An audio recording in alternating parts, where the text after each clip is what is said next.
बिस्मिल्लाहिर्रहमानिर्रहीम। अस्सलाम वालेकुम दोस्तों, उम्मीद करता हूँ आप बिल्कुल ठीक ठाक होंगे। दोस्तों आज है 10 जनवरी सन 2024 और दिन है बुध का।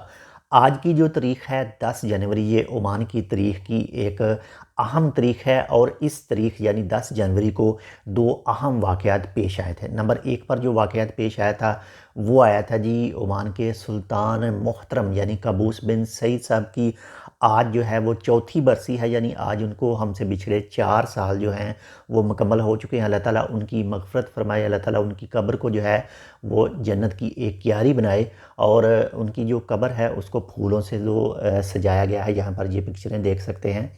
और इसके साथ ही ओमान के सुल्तान जनाब हैथम बिन तारिक साहब जो हैं उन्होंने आज के दिन ही जो है वो इक़्तिदार संभाला था और इसी इक़्तिदार संभालने की खुशी में और एनिवर्सरी के मौके पर जो है उन्होंने 207 कैदियों को जो है वो रिहाई का परवाना है वो दिया है।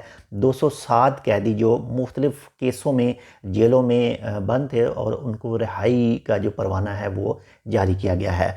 अल्लाह ताला मुल्क के अमान को मज़ीद तरक्की जो है वो अता करे, मज़ीद जो कामयाबियाँ हैं वो ओमान के हिस्से में आएँ, ओमान के हिस्से में मज़ीद कामयाबियाँ आएंगी, ओमान के हिस्से में मज़ीद तरक्कियाँ आएंगी, तो इससे हम लोगों को भी फ़ायदा होगा, हम भी मज़ीद जो हैं वो अपनी अर्निंग अच्छी कर सकेंगे। ओमान के अंदर हम अपने कारोबार जो हैं वो अच्छी तरह से चला सकेंगे और अल्लाह ताला जो इस वक्त मौजूदा सुल्तान जनाब हैथम बिन तारिक साहब है इसकी उम्र जो है वो लंबी करे, सेहतमंद रखे और मज़ीद जो है वो तरक्की के जो काम हैं इस वक्त जारी हैं, अल्लाह ताला उनको मज़ीद तौफ़ीक दे।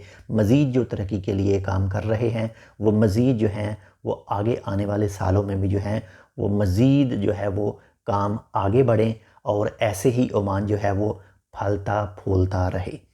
इंशाल्लाह मिलते हैं आपसे दूसरी अपडेट के साथ। अगर आपने अभी तक हमारे चैनल सब्सक्राइब नहीं किया तो आप इसको सब्सक्राइब कर सकते हैं। अल्लाह हाफ़िज़।